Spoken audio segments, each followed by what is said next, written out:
Praise the Lord.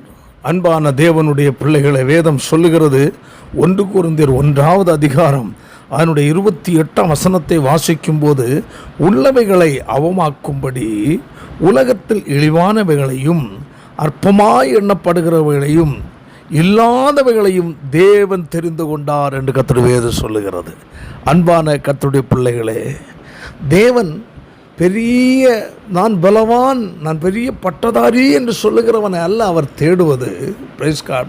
தன்னை யார் வெறுமையாக்குகிறார்களோ, ஒன்றுமில்லை என்று சொல்லி யார் தங்களை தாழ்த்தி ஒப்பு கொடுக்கிறார்களோ அவர்களை கர்த்தர் தெரிந்து கொள்ளுகிறார்.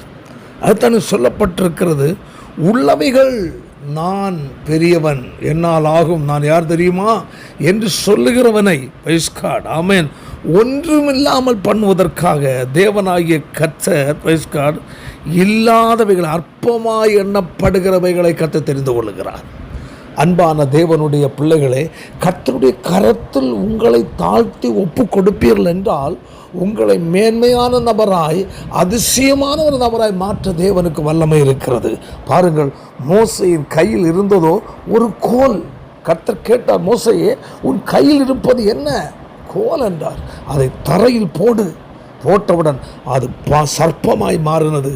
அதன் வாளை பிடி என்றார். வாளை பிடித்தான், மீண்டும் அது கோலாம. இந்த கோலை உன் கையில் கொண்டு போ, இதை கொண்டு, ஆமென், அற்புதங்களை செய்வாய் என்று கர்த்தர் சொல்லி அவனை அனுப்பினார். பைஸ்கார். வேதம் என்ன சொல்லுகிறது தெரியுமா?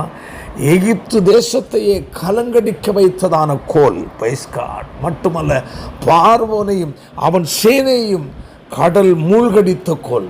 அற்பமான ஒன்றை கொண்டு தேவன் மகிமையான காரியங்களை செய்தது போல இன்று அற்பமாய் எண்ணப்படுகிற உங்களை மேன்மையான ஒரு நபராய் மாற்ற தேவனுக்கு வல்லமை இருக்கிறது.